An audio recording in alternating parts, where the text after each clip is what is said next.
Welcome to Toffee Blue View, your source for all things Everton. See, I switched it to the your that time. The emphasis. Terry, Max are here. I'm Gerry. And you're not. So, guys, starting 11. Who's Silva going to go with? I've written down some names.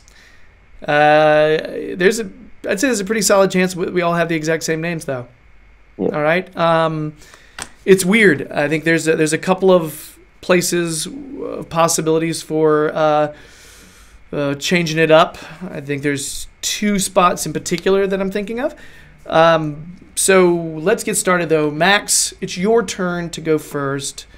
Can you bring yourself to pass by the hangover and give us your thoughts on the starting 11? Jordan Pickford in goal, Luther Dean at left back, Yerry Mina and Michael Keane at centre half, Seamus Coleman at right back, central midfield Idrissa Gueye and Andre Gomez, attacking midfield Gylfi Sigurdsson, a front three of Bernard, Richarlison and Walcott. Okay. Let's go to Terry, and then I'll go to me, and then we'll talk about why we're saying these things. Terry. Jordan Pickford in goal, Seamus Coleman and Luca Dean at full-back, centre-back Yerry Mina and Michael Keane, Andre Gomez and Idrissa Gueye in centre midfield, Gylfi Sigurdsson attacking midfield, front three of Bernard, Richarlison and Ademola Lookman. Terry throws it down with something different. All right? Yeah. Snooze through this. Pickford, Coleman, Keane, Mina, Dean, Idrissa Gueye, Andre Gomez, Gylfi, Bernard, Walcott, Richarlison. I'm just going with the same thing Max said. I'm going with the same thing that has been happening. Terry has inserted Lookman, which is basically the only place I considered... No. I had one other place I considered tweaking. Okay? So, Terry, if you could give your reasons for starting Lookman. Well, I think it will be the team that you two have gone with. But the reason I put in Lookman, because a lot of people won't change a winning team, and I'm usually of that thinking too. But in this case, you got to, as mentioned in the previous segment, that their left-hand side is huge right now for where all their goals are coming from. Now, on the one hand, you could say, well, why would you put Lookman there? He's not going to track back and be defensive as much as Coleman, as Walcott will. Now, Walcott's not great at that either, but he's certainly more responsible than Lookman on the evidence we've got so far. But the way I look at it is, if you're thinking who will be better defensively against that part of the pitch, that is part of the thinking where I think we've been going wrong for so long, is paying them a little bit too much respect. Put Lookman there and you give them something to worry about at a part of the pitch where they're going to be attacking more than they're defending. Andy Robertson cannot go forward at will if he has got Ademola Lookman on that side, who has got it in his locker, we've seen in recent weeks, to tear some fullbacks apart. Now, I'm not suggesting he'll tear Robertson apart. He's an absolutely brilliant player, but he will give them something to worry about. If you've got Walcott there, Walcott's game is to be played in past the last man. So he doesn't pick up the ball and run at the fullback. That's not how he does it. He seems to attack the space behind. Whereas if we're defending, because we're at Anfield, remember, we're going to defend probably a little bit more than they are. If we're defending and you've got Lookman up at that side, Robertson is going to think twice about bombing on as much as he is, and he's going to pull one of their centre-backs, whichever side that is. I think it's Van Dijk. He's going to pull him out to compensate, which could create space in the middle. I don't think Walcott does that. I don't think Walcott gives them anywhere near as much of a headache as Lookman does. It is a risk. You do run the... it could be he's not responsible enough defensively, and you could leave yourself exposed down that side. And you also take off a really good bench option in Lookman, which he has proven to be the last couple of games, and he was last year in the FA Cup derby. He came on the left-hand side and gave Gomez, who was playing right back that day, an absolute nightmare. that may be the way he goes. I think it will be, but I'd just sort of get in their face a little bit and go, no, we're going to play Lookman on the right hand side now. Robertson, deal with it, because Robertson and Mane are very attacking as well. So I don't want to be defence versus attack for them. I want to have something to bring to the party as well, going down that side defensively. And I think Lookman would probably do a little bit more of that. Because don't forget, they actually really rate Lookman because of what he did to Gomez. So they are worried about Lookman. They won't admit they're worried about many players, but any Liverpool fan you speak to will cough to go, that Lookman's a good player. Why don't you play him more? Because they've seen firsthand what he can do. I was trying to remember whether it was Alexander-Arnold or Gomez that Lookman torched on the left repeatedly. I feel like they subbed whoever it was out and brought someone else in. Who did they bring in for Gomez then? Because I remember them subbing someone because he was just getting skinned alive. It was not even, anyway, that was what I was going to mention, was that exact moment and how good Lookman looked on the left last year. Max, your reasoning for sticking with Walcott, is it because that's what you think Silva's going to do, but if you were Silva, you would do differently? Or would you stick with Walcott if you were Mr. Manager? I'm prefacing it off that little passage of play that came just before Gylfi Sigurdsson's goal just against Cardiff, where he kind of broke free, recouped the ball, had an average shot that the goalkeeper parried and Sigurdsson knocked in. I just feel like if Walcott's going to have one of his games where he's hot on the heels, quick to close everything down, to chase, then particularly with their defence, obviously, I mean, it's not the worst thing in the world to get beat by Paris Saint-Germain, but they're not going to be full of confidence after that midweek game. So, but I believe when you were saying there was two positions on the pitch where, are up for contention, for me it was at both sides, both wide positions. I don't think against Cardiff, I don't think Bernard or Walcott did enough to merit I agree. a starting place. However, as Teddy said, Lookman is a really, really good option to come off the bench.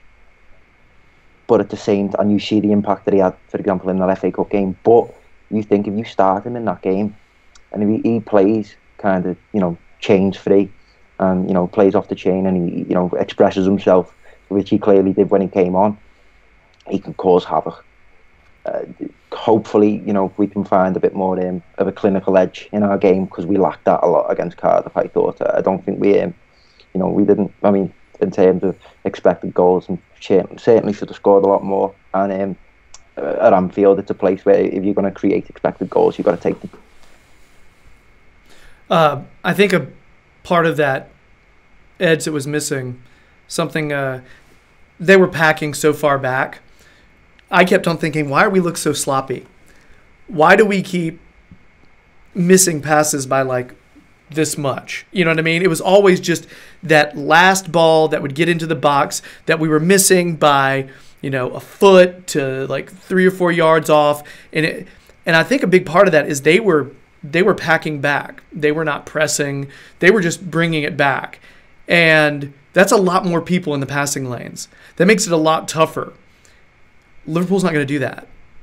They're not going to do that. They're going to be going out after us. I actually think that if we can keep our brain about us while defending and trying to keep ourselves organized defensively, if we can quickly counter and make those passes quickly with some precision, which I actually think we might, I think we could be okay.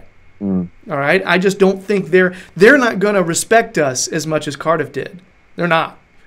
Because that's not what they do anyway. They go out there, they go straight for the throat. We're kind of a weird mix. Like, we press some, but we're not a all-out pressing, high-pressing team as like the way they are. We're different. It's not the same type of press. I think our physical preparation for this game is absolutely essential.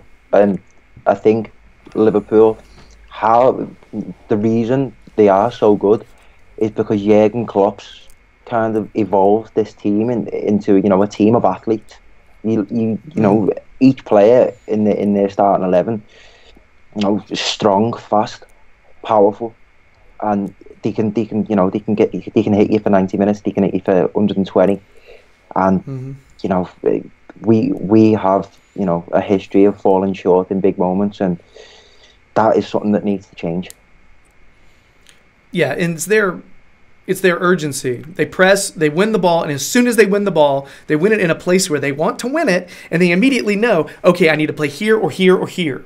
Depending on where the defense is, we're going to have men sitting there making those diagonal runs into space, because that's what their front three always love to do. And that's one of the things, like, everywhere I was checking was talking about how Shaqiri would start, and I was thinking, well, normally last season they would have had 3 in the midfield and 3 up front. You know what I mean? But the lineup I said in the last one was from a few websites kind of cobbled together, and that actually has just 2 and then 3 and then Salah up front. I mean, I don't know if that's going to be the case. I'll be curious to see how they approach that. But yeah, I don't know. One of the things that I mentioned that I was actually thinking, Max, when you're talking about both sides, you're right. Bernard looked like he was more successful right before he came off. It's like he finally started hitting a stride in the second half, and by that time, it was time to take him off, which was interesting. He hasn't looked phenomenal, but he's still creating opportunities to score. He's creating chances. That's still something that's happening. But I'll be curious if Tosin gets in, if DCL gets in order to put Richarlison on the wing. That's something, when you were talking about the sides, that's the other position I was thinking of, was the striker position in order to swap the side. So really I meant 3. 3 players. One leads to the other and domino effect. So do we feel like Mina and Keane are quick enough to deal with their attack? No, I've got to be honest. I don't think anyone is, though. There's a lot of teams have struggled with the pace of their front players, but it's not about that. You can might as well, you can wish for anything. You're not going to wish for the players to be faster. It's just how you set up against them. If we're going to play our own game, we play quite a high line, and our defence is built around 1v1 battles. I think Alan Stubbs touched on it with Gerry Mina, that he's got the physical presence and the sort of the tools needed to win one-on-one sort of defender versus attacker situations, and I think there's going to be a lot of that. So it's not even about pacing really. It's about reading the game and the anticipation being there before they are. So if you can keep your shorts clean, if you're a defender for Everton in this game, then you've done a good job. See, I mentioned that because some people have said that because of pace, because Zuma has more pace than Keane, possibly putting Zuma in there instead of Keane. I think when you get to that point, though, you're almost overthinking things, if that makes sense.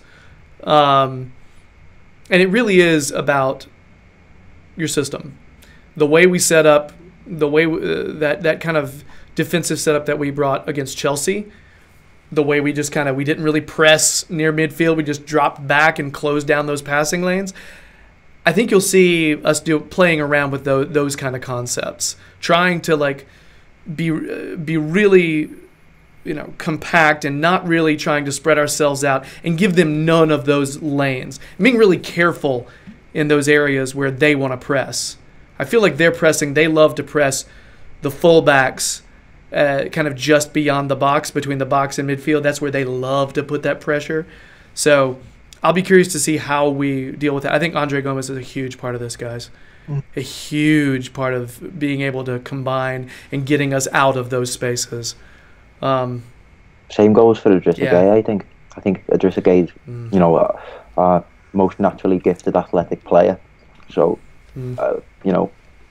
by right, that makes him, a real important part of this game. And fingers crossed he has a good one. He's the one I see dropping back a lot in this one. When you were talking about how we set up Terry, and I'm talking about adjusting to cutting down passing lanes, he's the one I specifically see pulling back every time they start wanting to combine. Yeah. I don't know, guys. Anything else on our starting 11? I couldn't think. I feel like there's nothing else that can really be debated, though, in terms of lineup in terms of player personnel. I do think Lookman, it would be nuts not to play him in that game this weekend. He's getting a lot of press about possibly starting. If he starts, that's awesome. I just feel like he's way more potent off the bench. You know what I mean? I love him off the bench. I like the idea of having a serious upgrade in intensity. I just don't know. I feel like you don't get that in Walcott right now yet. You know? God, such a tough conversation, man. Because, Terry, you gave some really good reasons to play Lookman from the beginning. I mean, that's what I do. I do think they'll go with what you said, and we'll just we'll probably see that Lookman, Calvert-Lewin, Tosin sort of dice roll sub towards the end of the game. I mean, could be that if we're chasing the game, or if it could be you bring Zuma on and go to the back three or the back five if you're trying to defend a lead. But it's good to have options on the bench either way, because you can change the game. That's something that we haven't had for a while, and not just specific to this game. It's helped us a lot this season. Actually having good players, not just capable players. They can come in and fill a spot. No, actually, you can bring Adamola, Lookman, and Tosin on, who will completely offer something different to who they're replacing. That could be key, because it'll be the small margins that'll decide the game, I think. I just love Lookman's, his determination to take people on this season, specifically. He's just looking across at the opposition and saying, I'm going to go around you. I may go this way to the middle. I may go around. But the fact that his confidence this season, once he's got his head on straight, he has looked just dangerous. And we need somebody who can kind of unlock, someone who can do that on the dribble if it's not with the pass. Because I don't think we still don't have a ton of players that can do that yet. So, all right, guys. I guess that's it for our starting 11 segment for the derby this weekend. A lot of similar names. I think Lookman is the one big thing that's a lot of discussion, and whether or not we'll see Richarlison go in for Bernard, because Bernard hasn't been over-the-top brilliant every game. He's been all right. So, if you've been digging the videos, please subscribe to us. We're slowly chipping away on the subs. Our channel's growing. We've been trying to give you more content. We have the new Toffee Blues Extra show, so check out what Tom and Paul have been doing on there. It's more content, and it's really just us trying to give you more to see. More discussion topics. Why not? More voices. So there's that. Check out Terry on the Liverpool Echo fan jury. He'll tell you on Twitter when he shows up on there. Max will do the same for the various podcasts and videos on which he appears, but he also shows up on the Toffee Blues website, so check out his analysis there. These guys are smart about Everton. So yeah, that's it. Now next we're going to talk about some memorable derby heroes. So bye.